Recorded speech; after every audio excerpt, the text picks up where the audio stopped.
Dear viewers, did you know that there is a powerful spiritual remedy in our tradition for those who are unwell? Whoever is sick and sincerely recites these two blessed surahs at the time of Fajr, dawn, and Asr, afternoon, Allah, in His infinite mercy, grants them healing from their illness. These sacred times as Fajr and Asr are not just daily prayer moments.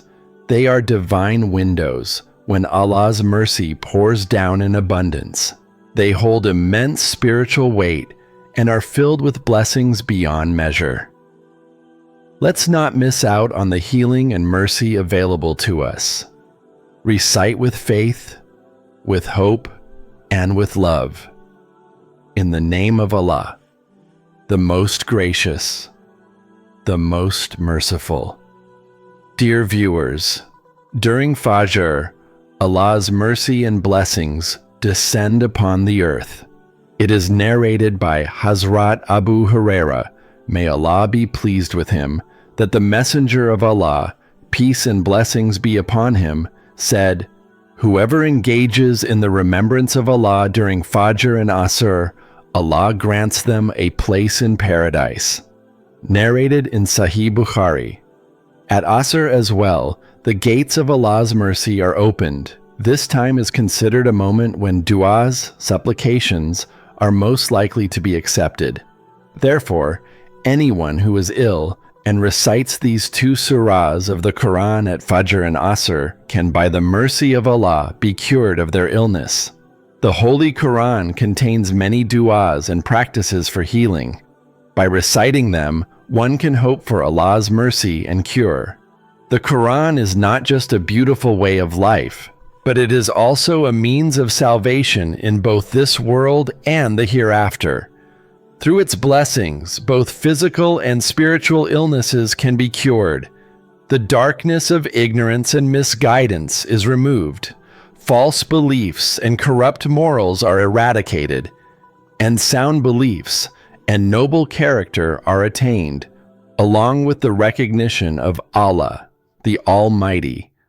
Allah says in the Holy Quran translation, "We reveal in the Quran that which is a cure and a mercy for the believers, but it only increases the loss of the wrongdoers." Surah Bani Israel. Commentators of the Quran explain that the Quran provides healing for all types of illnesses, whether spiritual or physical. The Quran's spirituality is evident, and through its recitation, physical ailments can also be cured. The Quran also promotes correct beliefs and excellent character. The healing effect of the Quran through recitation, ruqya, or written charms, tawiz, for illnesses, is well known. According to the tafsir of Bani Israel and great scholars of Quranic exegesis, the entire Quran is a means of healing. However, regarding some specific verses, there are clear hadiths describing their role in healing. For example, it is narrated about Surah Al-Fatiha that Hazrat Jabir, may Allah be pleased with him, reports, "The Prophet, peace be upon him, said, 'O Jabir, shall I not tell you the best surah revealed in the Quran?' Hazrat Jabir replied, 'Of course, O Messenger of Allah.' The Prophet, peace be upon him, said, 'It is Surah Al-Fatiha. In it there is a cure for every disease.'" Reference, Shu'ab al-Iman. Many scholars have also narrated traditions of the Prophet, peace be upon him, performing ruqya, spiritual healing, using Quranic verses. For instance, Hazrat Aisha Siddiqa, may Allah be pleased with her, narrated, "When someone from the family of the Prophet, peace be upon him, would fall ill, he would recite Surah Al-Falaq and Surah An-Nas and blow over them. Reported in Sahih Muslim, Hazrat Abu Sa'id al-Khudri, may Allah be pleased with him, Narrated. Once, a group of companions were on a journey. They passed by a tribe of Arabs. The companions asked for hospitality, but the tribe refused. The chief of that tribe was stung by a scorpion, and despite their best efforts, nothing cured him. One person from the tribe suggested asking the companions for help. When they came and asked for a remedy, one of the companions said, "Yes, by Allah, I can do ruqya. But when we asked for hospitality, you refused. Now I will not perform ruqya until you agree on a reward." They agreed on a flock of sheep. Then the companion recited Surah Al-Fatiha over the chief, and by the grace of Allah, he was completely healed. The tribe gave the agreed number of sheep. Some companions said they should divide the sheep, while others suggested waiting until they had asked the Prophet, peace be upon him. When they went to the Prophet, peace be upon him, and told the entire story, he said, "How did you know that Surah Al-Fatiha can be used for ruqya?" Then the Prophet Muhammad, peace and blessings be upon him, said, "You did the right thing. Divide it among yourselves, and give me a share as well." Then the Prophet, peace be upon him, smiled. Narrated in the Sahih Bukhari. Hazrat Imam Muhammad bin Isa, may Allah have mercy on him, narrates that the Messenger of Allah, peace and blessings be upon him, said, "When any of you gets frightened in sleep, he should recite this supplication, then no harm will come to him." Abdullah bin Umar, may Allah be pleased with him, used to teach this supplication to his adult children. For the minors, he would write it on paper and hang it around their necks. Narrated in Tirmidhi. Sheikh Abdul Haq Muhaddith Delvi, may Allah have mercy on him, in explaining this hadith, wrote that there is a difference of opinion among scholars regarding wearing amulets around the neck. The preferred view is that amulets made of shells and similar things are haram, forbidden, or at least makruh, disliked. But if the amulet contains verses from the Qur'an or names of Allah, then there is no harm in it. Hazrat Imam Ahmad Raza Khan, may Allah have mercy on him, said permissible amulets consist of Quranic verses, names of Allah, or authentic supplications. These are not only allowed, but recommended. The Messenger of Allah, peace be upon him, said, "If any of you can benefit his Muslim brother, then he should do so." Reference, Fatwa. Africa. Every letter of the Quran holds healing. Those Muslims who regularly recite Quranic verses and remain in a state of purity, wudu, Allah Almighty grants them ease. Such people are not distressed by worldly problems. They do not suffer from depression. Their hearts and minds remain at peace. For instance, people who recite Surah Al-Fatiha daily experience tranquility. The Prophet, peace be upon him, said, "In Surah Al-Fatiha, there is a cure for every disease, except death."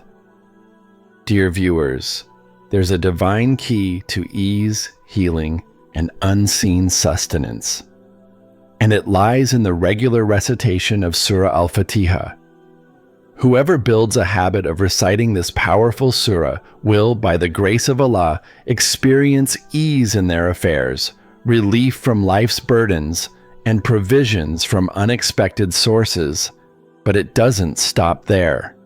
Those who consistently recite Surah Al-Fatiha often find that when they perform spiritual healing, ruqya, dam, for others, even severe and painful illnesses begin to fade, all by the will of Allah. Feeling trapped in a hardship with no way out? Recite Surah Al-Fatiha 125 times daily for 40 days and watch how doors begin to open, hearts begin to soften, and light begins to shine in your path. caring for someone who is unwell, with a heart full of faith and a state of wudu, ablution, gently hold their hand and recite Surah Al-Fatiha 7 times. By Allah's mercy, relief and recovery may come swiftly. Remember, healing is not just in medicine. Sometimes it's in the whisper of faith, in the breath of a prayer, and in the sincerity of your heart. Allah did not leave mankind helpless and abandoned on earth. He sent down guidance through prophets and messengers to different towns and regions. Each prophet was given a miracle suited to his era. During the time of Prophet Musa, Moses, peace be upon him, magic was at its peak, so Allah gave him miracles resembling that. During the time of Prophet Isa, Jesus, peace be upon him, medicine and wisdom were at their peak, so Allah gave him the ability to cure diseases by touch. In the time of Prophet David, shall be upon him, metalwork and crafting were highly advanced, so Allah made iron soft for him. Similarly, in the time of the Prophet Muhammad, peace be upon him, eloquence and rhetoric were at their height. Arabs prided themselves on their poetry and oratory, so Allah gave the Prophet a miracle in the form of the eloquent Qur'an, a masterpiece of unparalleled clarity and beauty.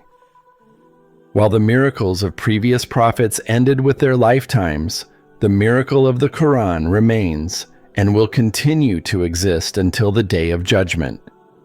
Allah has taken responsibility for preserving it. Indeed, we have sent down the reminder, and indeed, we will preserve it. Surah Al-Hijr, Ayah 9. The Qur'an has countless virtues. It is a book free from doubt, and every letter of it contains healing, where one experiences sickness at some point and seeks a cure. The Qur'an is the divine word of Allah. It is a source of healing. Allah says in the Qur'an, "And we send down of the Qur'an that which is healing and mercy for the believers, but it does not increase the wrongdoers except in loss." Surah Al-Isra, Ayah 82.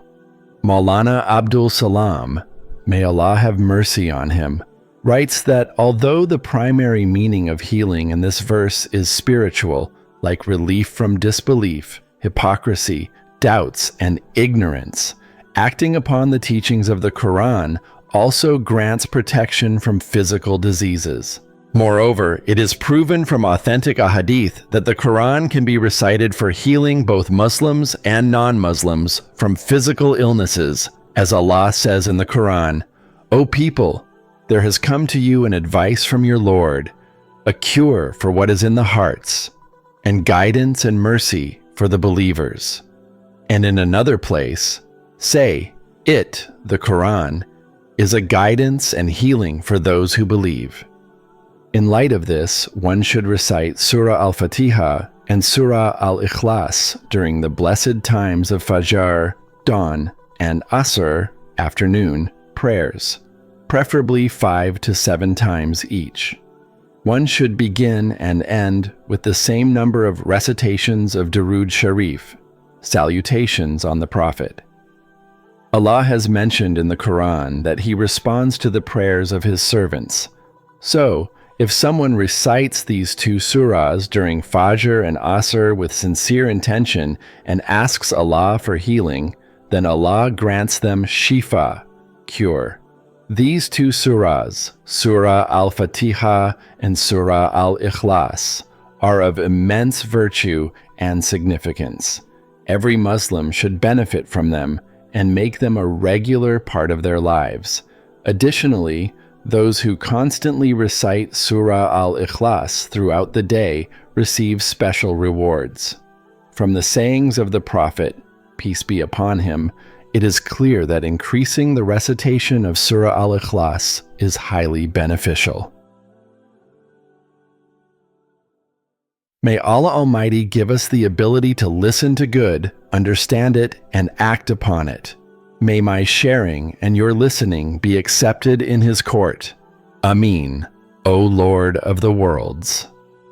Dear viewers, before we end, if you found this video beneficial, please don't forget to like it, share it with others who may need this reminder, and subscribe to my channel for more Islamic and reformative content that uplifts hearts and heals souls.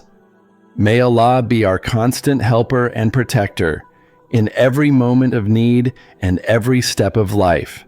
Ameen.